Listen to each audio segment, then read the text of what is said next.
Welcome to Learning English, a daily 30-minute program from the Voice of America. I'm Dan Friedel. And I'm Katie Weaver. This program is aimed at English learners. So we speak slowly, and we use words and phrases especially written for people learning English.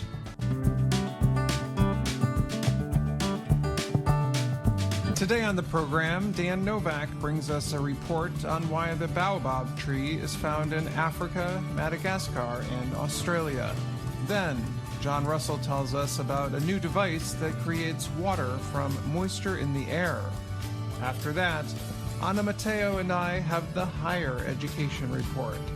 And then Anna stays with us for this week's Words and Their Stories. Now, here's Dan Novak. The baobab tree is a special thing to see. During the dry season, its leafless branches look like roots coming from a thick trunk. It appears as if someone took a tree from the ground, flipped it on its head, and put it back into the earth. That is why the tree is sometimes called the upside-down tree. Baobab trees grow in Madagascar, mainland Africa, and Australia. The origins and history of the baobab have been something of a mystery, but a new study that looked at all 8 recognized species helps tell the baobab's story. The baobab originated in Madagascar about 21 million years ago. It reached the African continent and Australia sometime in the past 12 million years, researchers found. Madagascar, an island off Africa's southeastern coast, has a large ecosystem. It is home to many kinds of plants. 2 baobab lineages went extinct in Madagascar, but the lineages established themselves elsewhere, one in mainland Africa and one in Australia, the study showed.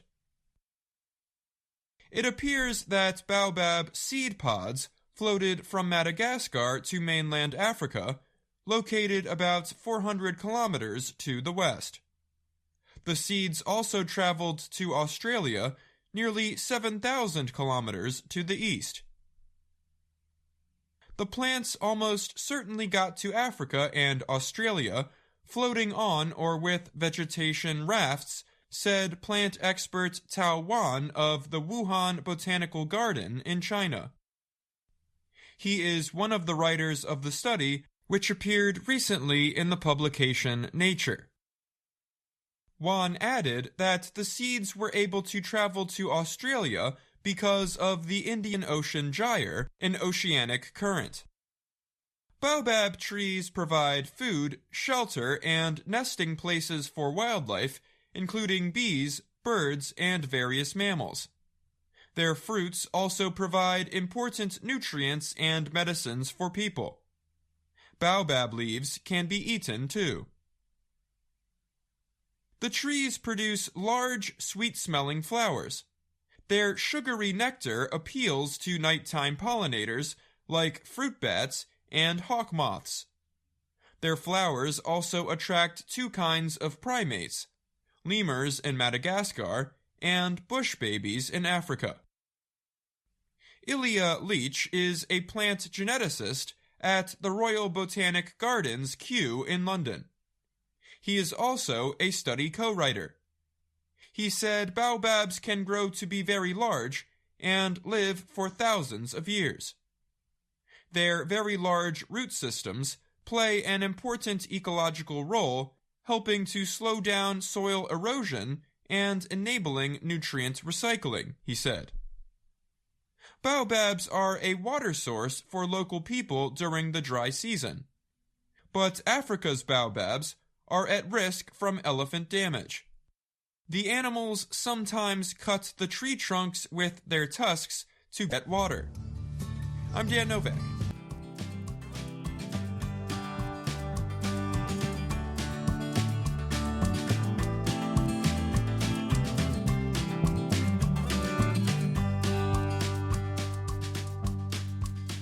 Researchers in Australia recently announced the launch of a new device that, they say, absorbs water from air to produce drinkable water. Researchers at the University of Newcastle call the device the hydro harvester. They said it can produce up to 1,000 liters of drinkable water a day, adding that it could be life-saving during drought or emergencies.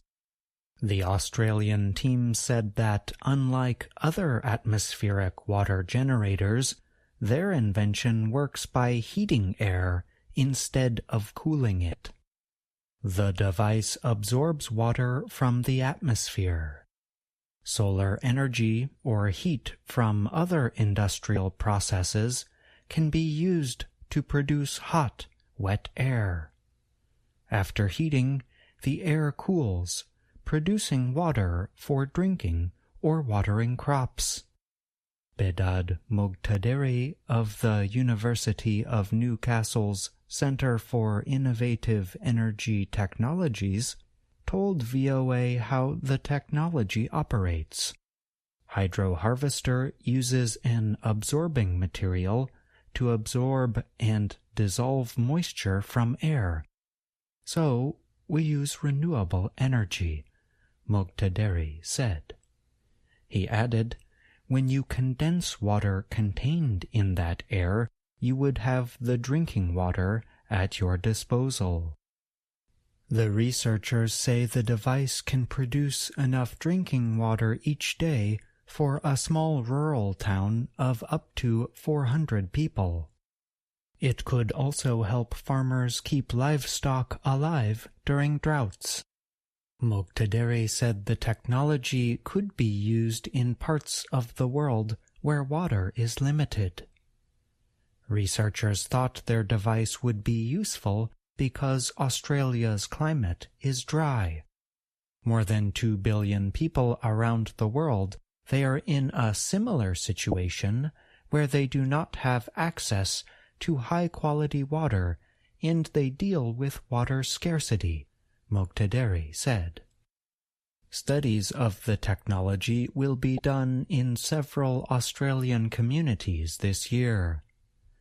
The World Economic Forum, or WEF, a non-profit group based in Switzerland, says water scarcity continues to be a problem worldwide. The WEF said getting water from the atmosphere is a promising emergency solution that can immediately generate drinkable water using moisture in the air. However, the group warns that the technology is costly. It estimates that one mid-sized device could cost between $30,000 and $50,000. I'm John Russell.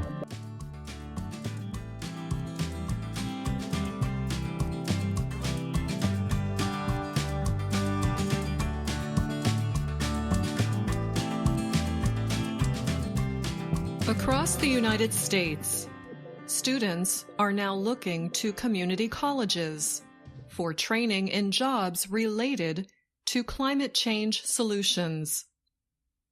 These include wind and solar energy, electrification, and protecting water and farmland. For example, on the south side of Chicago, Illinois, students learn how to work on an electric vehicle, or EV, in a new technician program at Olive Harvey College. About 240 kilometers south, students at Danville Area Community College learn how to fix large wind turbines. In Albuquerque, students learn how to work on solar panels at Central New Mexico Community College. In Boston, Massachusetts, students at Roxbury Community College's Center for Smart Building Technology learn how to strengthen buildings against extreme temperatures. They also learn how to build structures that contribute less to climate change. Kyle Johnson is a 34-year-old student at Olive Harvey College in Illinois. Johnson has long enjoyed working on gasoline-fueled cars. But automobiles are increasingly electric. When it came to EVs, I knew that the times are changing, and I didn't want to get left behind, he said. Climate change has a lot to do with my decision, he added. The job market already has been changing. Businesses and jobs that address climate change are growing. And now legislation like the 2022 Inflation Reduction Act is adding more investment, which will most likely mean more jobs. Millions of clean energy workers are needed to meet targets set by governments and companies to reduce their greenhouse gas emissions. Many of these job opportunities are growing faster than overall employment in the U.S. Brian Lavelle of Roxbury Community College has seen that firsthand. While the students are still in the program, they get employed because the demands of industry are so acute, he said, of the students in Roxbury, Massachusetts. Traditionally, people going into these industries gained skills through local employers and labor organizations. But now, community colleges can help. They listen to companies and state officials and create hands-on training for open jobs. Kate Kinder is Executive Director of the National Council for Workforce Education. She said over half of these jobs require less than a 4-year college degree and more than a high school education. That's prime community college space, she said of the 2-year associate program. These job openings draw in students like Tanner Poliard. Poliard had thought he would become an automotive technician. However, after learning about openings in the wind power industry, he enrolled in Danville's wind energy technician classes. He said it really opens the door for people out here for jobs. At the same time, community colleges have been losing students, not unlike the rest of higher education. Currently, more people are entering the workforce straight out of high school. And some community colleges have not recovered from the decrease in enrollment that happened during the pandemic. Some schools say investing in these programs is a balancing act between staying up to date and risking a bet on developing technology. We feel the pressure, said Monica Brummer. She is director of the Pacific Northwest Center of Excellence for Clean Energy at Centralia College in Washington. If we create curriculum today for, say, a hydrogen technician, it may not be the curriculum we need in 2 or 3 years, because the technology is changing so fast. Some schools hope to make the change without new and costly investments. For example, Minnesota's Inver Hills Community College launched a climate change program in 2022, using existing areas of study at the school. Now administrators are considering expanding that program. As well, Cape Cod Community College recently changed from specialized workforce training to a wider sustainable energy study program. Other community colleges help prepare students like Sarah Solis for a 4-year degree program related to climate change. Solis was enrolled at West Los Angeles College, a community college near the Inglewood oil field. The oil field is what led her to environmental studies. She later changed to the school's climate change degree, which was new at the time. Its climate change program has grown since then. It is now home to the California Center for Climate Change Education. Then Solis went to the University of California, Davis, and earned a degree in environmental science and management. She teaches city farms how to deal with a warming future, and she credits her success to her community college experience. Solis called her experience at the community college life-changing. She added, "I would not be an environmental scientist right now if I hadn't gone to West." Many other students said the same thing. I'm Dan Friedel. And I'm Anna Mateo.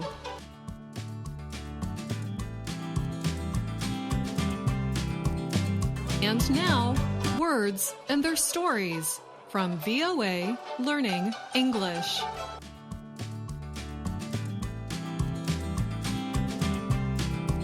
Every day, we do countless things with our hands.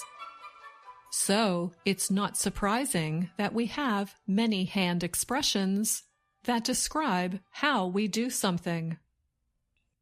These hand expressions could be called handy, meaning they are useful. When we do something with our bare hands, we do it on our own, usually with much effort. When we use this expression, we are expressing pride in something we have done. For example, let's say I decided to build my own gardening shed, a small outdoor building for gardening supplies. It was hard work and took me days to finish. But at the end of the project, I could proudly say that I built it with my own bare hands. Feeling proud and finishing a big project go hand in hand. They go together. Let's say you are asked to lead a project. You want it to be successful. You want it to be on time and on budget. So you lead with a firm hand. If you lead with a firm hand, you are strict. You follow all the rules closely.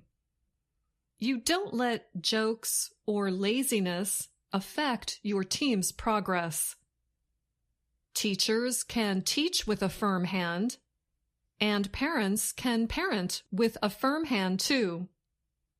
Having a firm hand and being strict go hand in hand. A firm hand is not the same as a heavy hand. If a person or organization has a heavy hand, they use a lot of force or power to control people and events. A heavy hand is often considered a bad thing. When you deal with a situation with a heavy hand, you could be seen as oppressive. Someone who is heavy-handed is severe or harsh when dealing with others or when dealing with a situation. Sometimes we call this an iron hand or even an iron fist. A fist is a closed hand that is used for hitting. Now, what kind of person has a high hand? Someone who has a high hand is domineering. They like to be in control. They are bossy. Sometimes we use the adjective high-handed. High-handed people do not consider the rights, concerns, thoughts, or feelings of others. They look down on people. In other words, they are arrogant and condescending. Hand expressions can also describe our involvement in a situation. Let's look at a couple examples. A friend of yours asks you to find a manager for her company, but you don't know anyone who fits the job description. So you don't suggest anyone. You don't have a hand in the selection. If you have a hand in something, you have helped to make it happen. Your friend was able to find someone for the job through another person, someone you know. Let's call him Bob. You know Bob, and you don't trust Bob. So you warn your friend, but they don't take the warning seriously. In the end, Bob is a terrible choice. He steals a lot of money from your friend's company. Your friend is furious, and you feel bad. But in this matter, your hands are clean. You did nothing wrong. In fact, you tried to warn your friend. We use this expression to state innocence in a bad situation. Here's another example. Let's say you are babysitting some children. They want to make a cake, and they make a total mess in the kitchen. Flour, sugar, and broken eggs are everywhere. When their parents come home and see the mess, you can say you did not have a hand in it. The kids did it all. All you did was turn on the oven. Maybe these kids do this every time you watch them. You are tired of it, even though they do make tasty cake. So you throw your hands up. When you throw your hands up, you are tired of fighting something.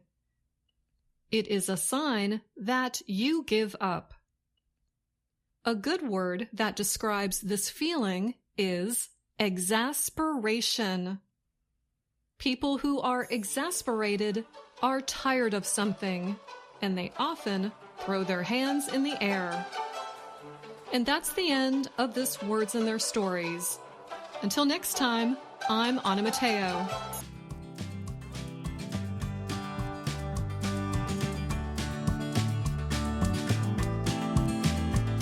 I'm Dan Friedel, and you're listening to the Learning English podcast.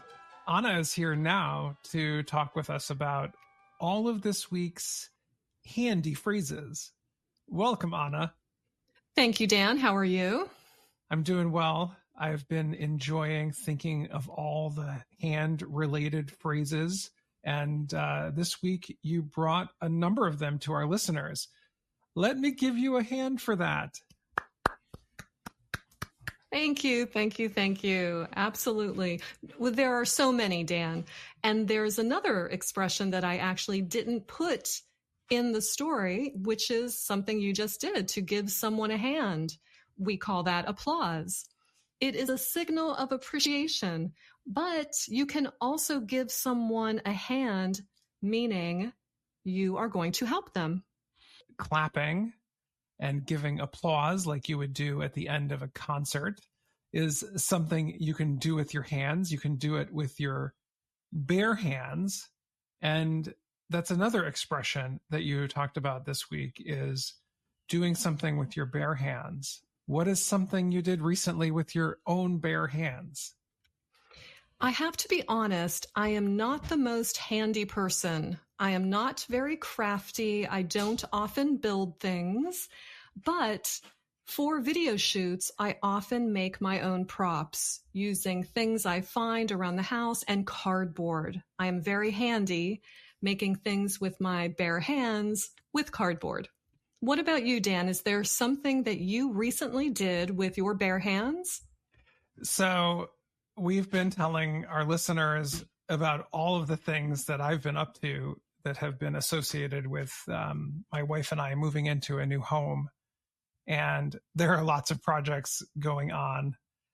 Actually, one thing I'm doing with my bare hands all the time is cutting down cardboard boxes for recycling. But that's not something that elicits a lot of pride and a lot of satisfaction. But every 2 weeks when the recycling truck comes, I feel kind of accomplished because the recycling bin is very, very full of cardboard boxes. You can still feel pride about that, Dan. But the thing I was thinking about, actually, when we were discussing what have I done lately with my bare hands, we have a large TV that we put in a big box for our cross-country move, and we want to put it on one of the walls in our home. And the previous homeowners had put some wall mounting brackets for TVs. And when they moved out, they left them behind, which we were happy about. But they were for older TVs, and newer TVs have a different location for some of their fasteners. And I was able to buy a kit and watch some videos on YouTube. And eventually, with my own bare hands, I was able to, well, a little bit of help from my wife too. She gave me a hand. She lent me a hand.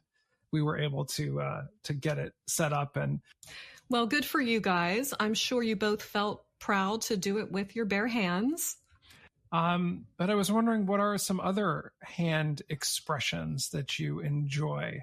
Well, I will mention this one. I like the expression to clean your hands of something.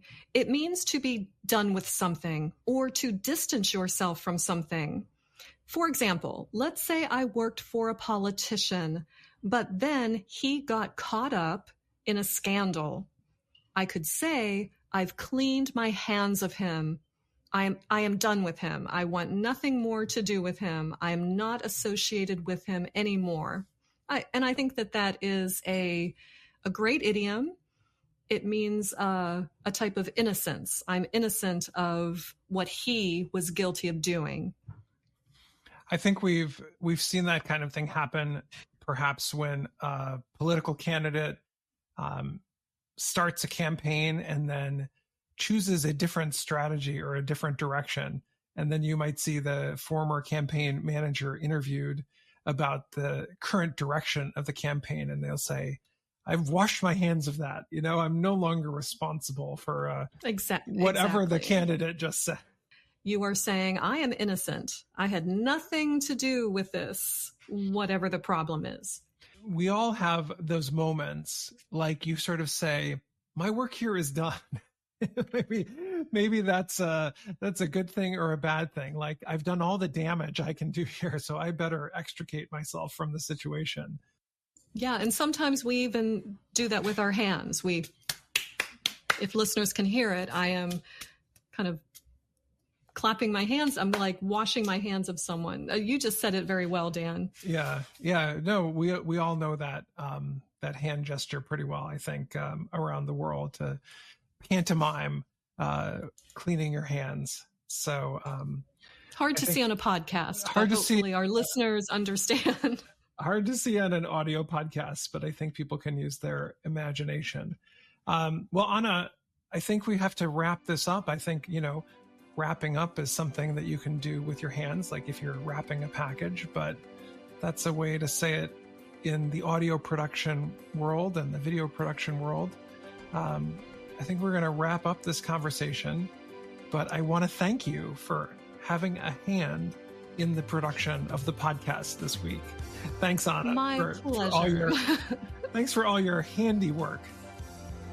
You are so good at working in those idioms and expressions, Dan. You are welcome, and thanks for having me. I'm glad to have had a hand in the production of your show. Thanks, Anna. That's all the time we have for today's Learning English podcast. Thanks to all our VOA colleagues for their help on the program. Most importantly, thank you for listening. I'm Katie Weaver. And I'm Dan Friedel.